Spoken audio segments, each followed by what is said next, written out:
मेरे प्यारे बच्चों, इमेजिनरी मैथ्स में आपका स्वागत है। बच्चों, आज हम लोग पढ़ेंगे टेंजेंट एंड नॉर्मल। देखिए, टेंजेंट जैसे आप लोगों ने स्ट्रेट लाइन पढ़ा था, सेम वही कॉन्सेप्ट आपको यहाँ पे बताया जाता है, बस थोड़ा सा फर्क होता है। वहाँ आप लोगों ने स्लोप m से पढ़े थे, यहाँ पे स्लोप m dy/dx होगा। ठीक है, ये जैसे मान लेते कोई कर्व है आपका a y is equal to, let कर लो आपका एक्स स्क्वायर है, ये आपका कर्व है।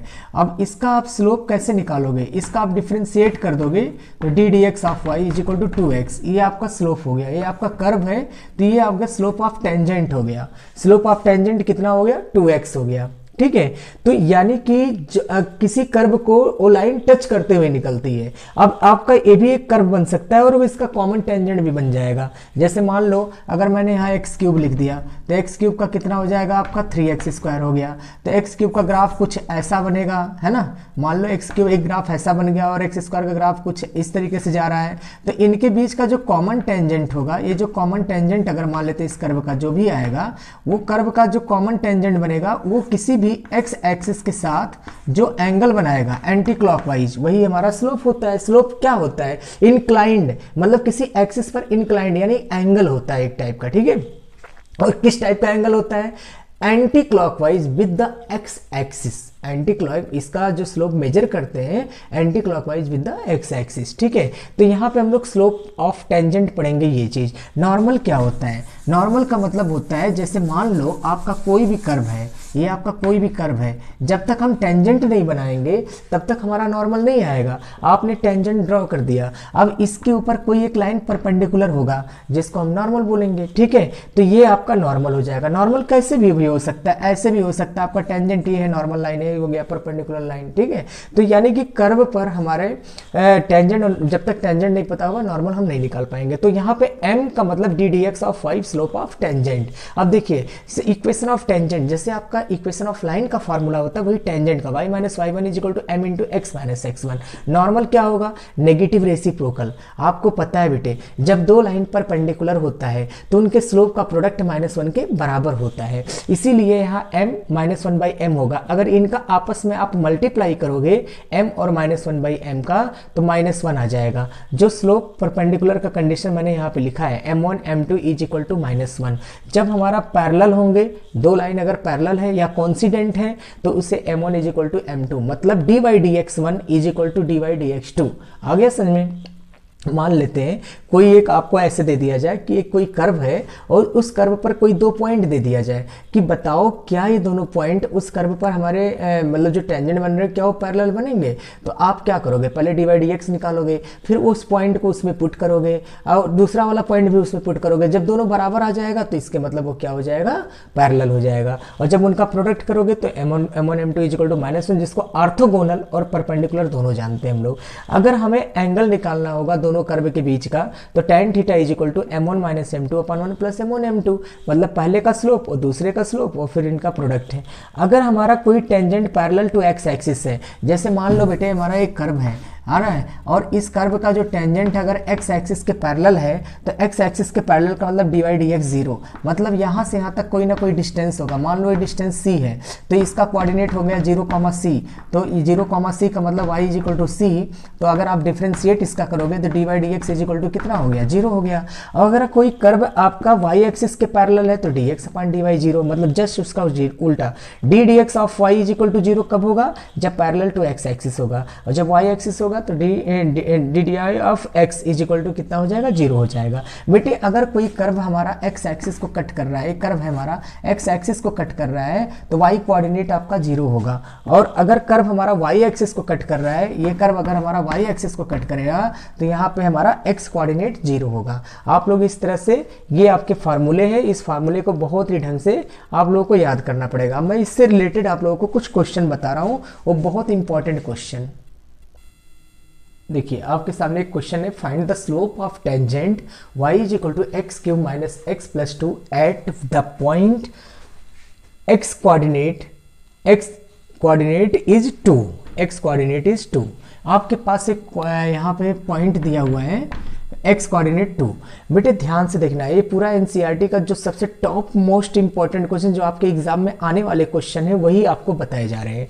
तो स्लोप ऑफ टेंजेंट, जब भी आपका स्लोप ऑफ टेंजेंट आएगा तो आपको क्या करना है, ये एक्सरसाइज आपका 6.3 है और क्वेश्चन नंबर 3 है। तो आप सीधा क्या करो, पहले कर्व लिख दो आप x³ माइनस x प्लस 1 और d d x of y निकाल दो, तो आपका आ जाएगा ये 3x² माइनस 1। अब देखना बेटे डी वाई डी एक्स, ये जो आपका आया यही स्लोप ऑफ टेंजेंट है, यही आपका क्या है स्लोप ऑफ टेंजेंट है। टी यहाँ लगा दिया मैंने और कौन से पॉइंट पर, x = 2 पर, वहाँ दिया हुआ है एट x = 2।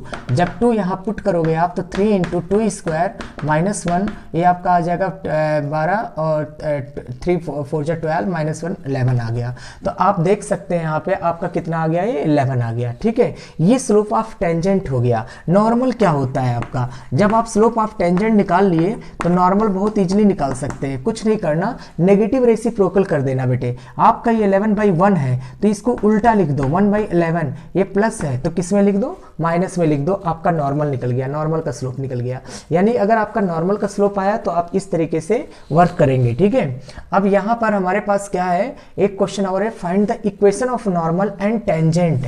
अब आपको यहाँ पे इक्वेशन निकालना है, ये तो आपका स्लोप ऑफ टेंजेंट और नॉर्मल के बारे में बताया मैंने। अब मैं आपको बताने जा रहा हूँ क्वेश्चन नंबर 5 है, find equation of normal and tangent x = a cos³ theta, y = a sin³ theta at theta = π/4। बेटे ध्यान देना, टेंजेंट एंड नॉर्मल में आपको दो चीज की बहुत जरूरत पड़ेगा, एक तो स्लोप का और एक पॉइंट का। अगर आपके पास पॉइंट और स्लोप है तो आपके लिए क्वेश्चन में कुछ भी नहीं है। ठीक है, अब आपके पास ये पॉइंट प्रेजेंट है, आप सोच रहे हो पॉइंट कैसे है, ये देखो ये पॉइंट ही है, एक्स कोऑर्डिनेट और वाई कोऑर्डिनेट ये एक पॉइंट है। जब आप थीटा की वैल्यू π/4 पुट करोगे तो आपको पॉइंट अपने आप मिल जाएगा। आप देखो सबसे पहले पैरामीट्रिक है, आप इसको सॉल्व करो कैसे, x = a cos³ थीटा है तो आप यहाँ पे dx/d थीटा निकालोगे, तो dx/d थीटा निकालोगे तो ये आ गया 3 cos² थीटा और cos थीटा का माइनस साइन थीटा आ गया आपका। और जब y = आप a sin³ थीटा निकालोगे तो आपका आ जाएगा dy/d थीटा = ये आ जाएगा a 3 sin² थीटा और साइन थीटा का cos थीटा हो गया। अब dy/dx निकाल दो, यही dy/dx ये आपका क्या है, टेंजेंट है। आपका dy/dx कैसे निकलेगा, dy से आप डिवाइड करोगे, यानी इसको आप ऊपर रखोगे sin² theta into cos theta और नीचे आ जाएगा आपका 3a और ये आ जाएगा cos² theta into minus sine theta. तो आप देख सकते हो sine sine cos cos 3a cancel होकर के आपका कितना हो जाएगा, minus sine by cos tan theta आ गया। अब थीटा की वैल्यू आपका π/4 दिया है बच्चे, तो एट थीटा = π/4। जैसे आप π/4 पुट करोगे आपका स्लोप निकल के आ गया dy/dx, आपका स्लोप निकल के आ गया -10 π/4 और 10 π/4 की वैल्यू आपका हो गया -1। तो आपको स्लोप मिल गया बेटे। अब आपको निकालना है टेंजेंट का इक्वेशन, और टेंजेंट का इक्वेशन आप बहुत ही आसानी से निकाल सकते हैं। ये जो आपका थीटा है यहाँ पुट करोगे a cos³ π/4 यहाँ पुट कर दोगे तो आपका π/4 cos π/4 की वैल्यू 1/√2 होता है। तो आपका क्यूब है तो ये √2 3 बार लिखोगे, यानी कि आपका आ जाएगा 2√2 आ जाएगा। ठीक है, 2√2 आएगा। अब इसी तरीके से यहाँ पे जब आप निकालोगे तो a/2√2 आ गया। बेटे पॉइंट भी आपको पता चल गया, पॉइंट ये हो गया आपका, है ना, पॉइंट मालूम हो गया और स्लोप भी पता चल गया, दोनों पता चल गया। अब आपके लिए क्वेश्चन में कुछ भी नहीं है तो आप आराम से निकाल सकते हो। देखो अब मैं इक्वेशन ऑफ टेंजेंट का फॉर्मूला लगाने जा रहा हूँ। पॉइंट आपने देख लिया क्या क्या था और स्लोप भी आपके सामने है, बस कुछ नहीं करना बेटे। अब इक्वेशन ऑफ टेंजेंट यहाँ आप लिखोगे, इक्वेशन ऑफ टेंजेंट और टेंजेंट का फॉर्मूला लिख दोगे। टेंजेंट किस पॉइंट पर, पॉइंट आपको पता है क्या पॉइंट है, a/2√2 ये आपका पॉइंट है। y - y1 की वैल्यू लिख दिया और स्लोप की वैल्यू आपका -1 हो गया और x - a/√2 आ गया, है ना। तो आपका यहाँ पर ये इसको सॉल्व कर लोगे, आपका फाइनल आंसर आ जाएगा। नॉर्मल कैसे निकलता है, नॉर्मल निकालने के लिए बेटे ये तो टेंजेंट था। अब इक्वेशन ऑफ नॉर्मल जब आप निकालोगे तो नॉर्मल में क्या होगा, नेगेटिव रेसिप्रोकल हो जाएगा। सिंपल है, बहुत सिंपल। आपको करना क्या है, -1 है तो -1 का नेगेटिव रेसिप्रोकल क्या होगा, +1 होगा, क्योंकि -1 का भाई 1 का उल्टा करोगे तो 1 ही आएगा और माइनस से तो प्लस में बन गया, ये आपका +1 हो जाएगा और x - a/2√2। बस आप इसको सॉल्व कर दोगे, x = y आपका नॉर्मल का इक्वेशन निकल गया। नेक्स्ट क्वेश्चन नंबर 9 देखना बच्चे। 9 में क्या दिया हुआ है आपका, जो टॉप मोस्ट इंपॉर्टेंट क्वेश्चन आपके सीबीएसई या एचबीएससी का है वो आपको बताए जा रहे हैं। यहाँ पे 9 क्वेश्चन है, find the equation of tangent on the curve y is equal to x cube minus 11x plus 5 at which the tangent y is equal to x minus 11। मतलब आपको ये बताया जा रहा है कि आपका एक कर्व है और इस कर्व का एक टेंजेंट है और जो टेंजेंट का इक्वेशन है वो दे दिया है। अब क्वेश्चन ये उठा, कर्व हमारे पास ये है y is equal to x cube minus 11x और प्लस 5, ये मेरा कर्व है बेटे। एक कर्व का इक्वेशन है, ये लाइन है और लाइन जो है वो टेंजेंट है। अब सिंपल सी बात है, जैसे आप dy dx निकालोगे, ये dy dx जैसे आप निकालोगे आपका आ जाएगा क्या, dy dx is equal to 3x square minus 11 आ जाएगा और इसका dy dx जब आप निकालोगे तो इसका 1 आ जाएगा, यानी इसका स्लोप आ गया और इसका स्लोप आ गया। अब बच्चे बड़े ध्यान से देखना है, इसमें बच्चे बड़े कंफ्यूज होते हैं। आपका क्या काम करना है, ये जो स्लोप है किसका, इस लाइन का जो स्लोप है और टेंजेंट का जो स्लोप है वो कोइंसाइड कर रहा है। क्या कर रहा है, कोइंसाइड। देखो ऐसा हो कर्व, ये आपका टेंजेंट यानी dy dx, जब किसी कर्व का आप dy dx करते हो तो कहाँ बनता है, ये dy dx है। ये जो टेंजेंट आप बनाते हो इसी को हम dy dx बोलते हैं, तो ये dy dx हो गया। और अगर कोई लाइन में बोलूँ कि भैया ये टेंजेंट इसके पैरेलल है तो दोनों के स्लोप बराबर होंगे, यही लाइन खिसका के ऊपर लाओ और ऊपर लाओ, ये लाइन उठा के इसी पे ले आओ तो कोइंसाइड हो गया ना।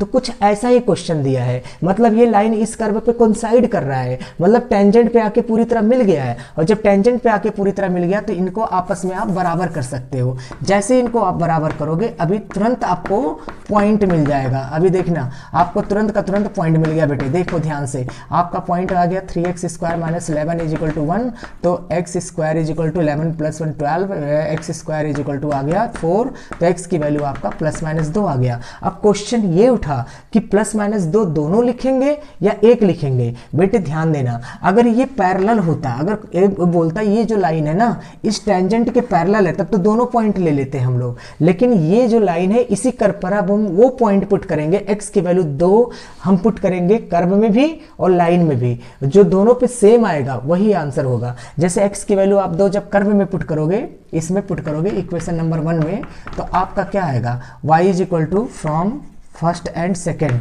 तो आप देखोगे y इज इक्वल टू आपका आ गया 2 2 जा 4 2 जा 8 5 13 और माइनस 22 यानी माइनस 9 आ गया। और जब आप सेकेंड में पुट करोगे तो आपका माइनस 9 आ गया। लेकिन जब माइनस 2 आप पुट करोगे तो इस पे अलग आ रहा है, इस पे अलग आ रहा है, आप पुट करके देख लेना दोनों पे अलग आ रहा है, तो वो नहीं लिया जाएगा। जो सेम रिजल्ट दे रहा है वो लिया जाएगा। यानी पॉइंट आपको पता चल गया 2 माइनस 9, ये पॉइंट पता चल गया। बेटे जब पॉइंट पता चल गया तो आपका आंसर आ गया y minus y1 is equal to slope of tangent यानी dy dx। अब dy dx कौन सा लिखेंगे, m, वही फार्मूला आपका होता है y minus y1 m into x minus x1।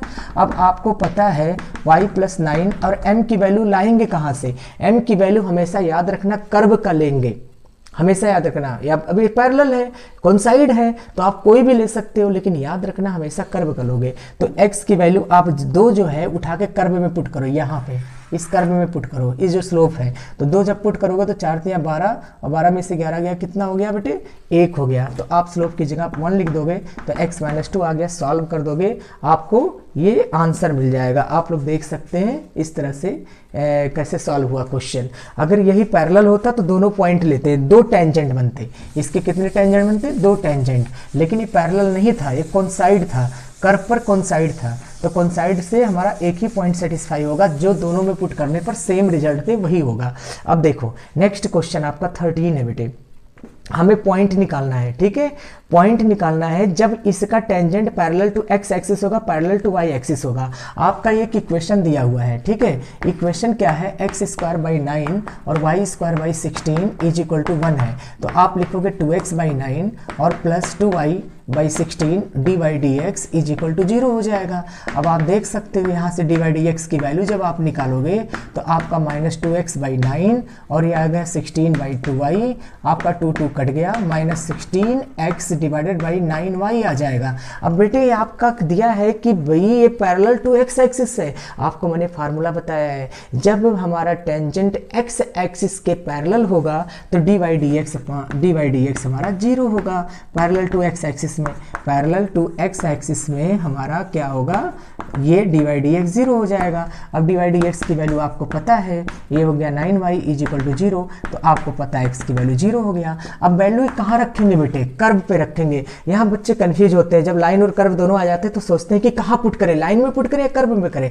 अरे मेरे बच्चे, टेंजेंट कहाँ पर होता है, कर्व पे होता है ना। टेंजेंट कहाँ होता है, कर्व पे होता है, तो आप कर्व में पुट करोगे ना, कि लाइन में थोड़ी करोगे। आप याद रखना हमेशा जो है पॉइंट को कहाँ पुट करोगे, कर्व में। अब x की वैल्यू 0 जैसे आप यहाँ पुट करोगे तो 0/9 और plus y²/16 is equal to आपका 1, तो y की वैल्यू आ जाएगा +-4। आपका पॉइंट आ गया 0 और +-4 आ गया। अब अगर इसी को हम पैरेलल टू y एक्सिस कर दें तो ये आपका dx/dy 0 हो जाएगा, यानी जस्ट उल्टा हो जाएगा। ये आपका उल्टा होकर के क्या आ जाएगा, ये देखो उल्टा होकर के आपका आ जाएगा 9y divided by -16x is equal to 0 हो जाएगा, तो y 0 आ जाएगा। अब y 0 जब यहाँ पुट करोगे तो x² इज इक्वल टू 9, तो x की वैल्यू +-3 आ गया। अब पॉइंट आपका आ गया +-3, 0 आ गया। अब हम लोग यहाँ पे एक क्वेश्चन और देखेंगे इस तरह से।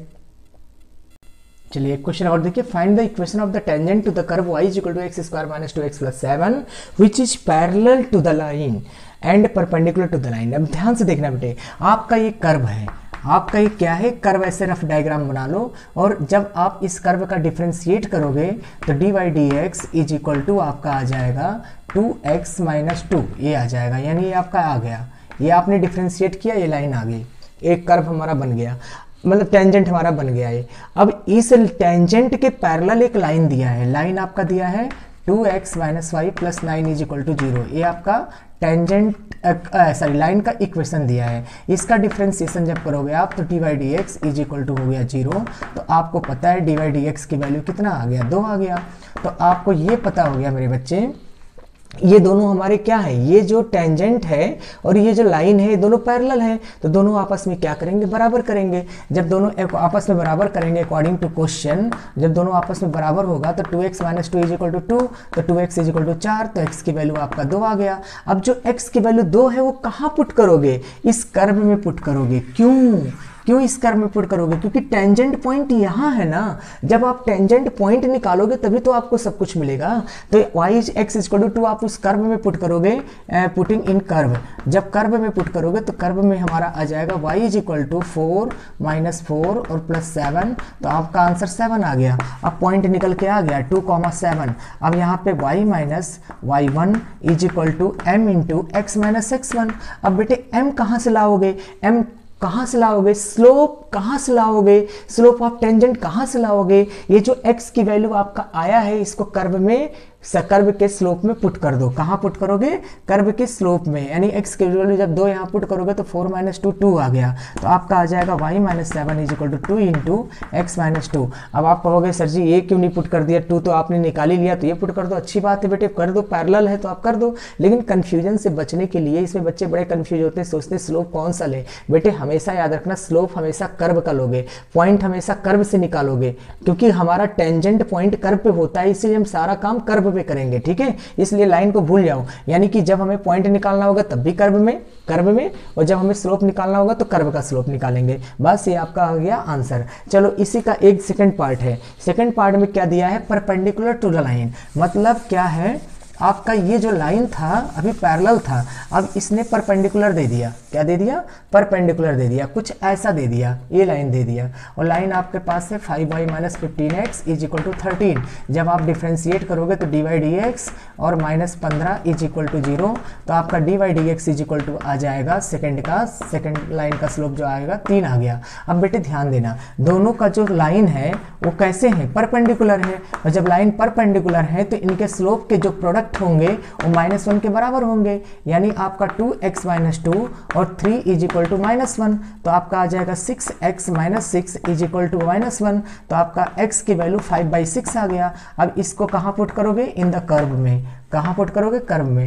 कर्व में पुट करके आप y निकाल लेना, y आ जाएगा आपका। y आने के बाद में सीधा फॉर्मूला लगा देना, y - y1 is equal to m into x - x1। अब ये m कहाँ से लाओगे, m लाने के लिए जो आपका x है, x की वैल्यू क्या निकल के आया आपका बेटे, 5/6। ये 5/6 उठाओ और कहाँ पुट करो, इसमें। इसमें पुट करना, कर्व में, कर्व के स्लोप में, और कर्व के स्लोप में पुट करने पे जो आएगा m वो यहाँ पे पुट कर देना, आपका इक्वेशन ऑफ टेंजेंट निकल के आ जाएगा। चलो एक क्वेश्चन और है आपके सामने है, y is equal to x cube at the point, यहाँ पॉइंट दिया है और आपको ये प्रूफ करना है कि ये पैरेलल है, मतलब इनके टेंजेंट आपस में पैरेलल है। सिंपल सी बात है बेटे, जब डी बाई डी एक्स आप निकालोगे तो आपका आंसर आ जाएगा 3x², और एट पॉइंट आपका दिया है x इज इक्वल टू 2। जब यहाँ 2 पुट करोगे तो आपका आ जाएगा 2² यानी 3 4 3 12 आ गया, और जब आप -2 पुट करोगे at x is equal to -2 तब भी आपका कितना आ जाएगा 12 आ गया। तो आप देख सकते हो दोनों स्लोप हमारे सेम आ रहे हैं, यानी कि ये पैरेलल हो गया। जब स्लोप हमारे सेम आएंगे दोनों पॉइंट्स पे तो इसके मतलब वो क्या है, पैरेलल है। बस ये प्रूफ हो गया, दोनों के स्लोप बराबर हो गए। चलो एक क्वेश्चन और देखना आप लोग, y² is equal to 4ax एक कर्व है और इस कर्व का पॉइंट दे दिया है, एट पॉइंट दिया हुआ है 80² 280, ये आपका दिया हुआ है। कह रहा है कि आप टेंजेंट का इक्वेशन निकालो। बेटे टेंजेंट का इक्वेशन निकालने के लिए आप पहले इसका डिफरेंशिएशन करो 2y, और y का हो जाएगा dy dx is equal to आ जाएगा 4a।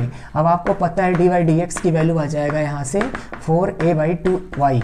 अब यहाँ से कट गया तो आपका आ जाएगा 2a/y आ जाएगा। अब ये पॉइंट उठा के पुट करो, कौन सा पॉइंट, पॉइंट पता है आपको। जब पॉइंट पता है तो ये पॉइंट जैसे आप यहाँ पुट करोगे dy dx is equal to आपका आ जाएगा 2a डिवाइडेड बाई y की वैल्यू 280 है, और 280 पुट करते ये कट गया 1/t आ जाएगा। बस y माइनस y1 की वैल्यू पुट कर दो 280, m into x minus x1 की वैल्यू 80²। अब बेटे m की वैल्यू 1/t पुट कर दोगे 1 माइनस 2 80, और ये आपका आ जाएगा x माइनस 80²। बस अब क्रॉस मल्टीप्लाई कर दोगे 2y minus 280² is equal to हो जाएगा x माइनस 80²।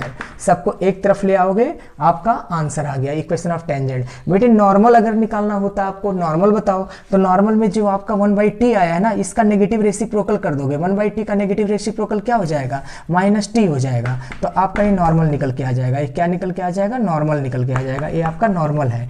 टेंजेंट में आपको डायरेक्ट 1/t पुट कर देना है और नॉर्मल में नेगेटिव रेसिप्रोकल कर देना है और फिर इसका मल्टीप्लाई कर देना, आपका ये आंसर आ जाएगा। अब हम लोग सेकंड पार्ट में और अच्छे क्वेश्चन, इंपॉर्टेंट क्वेश्चन पढ़ेंगे। टेंजेंट नॉर्मल का एक पार्ट मैंने खत्म कर दिया, अब सेकंड पार्ट हम लोग पढ़ेंगे नेक्स्ट वीडियो में। Thank you.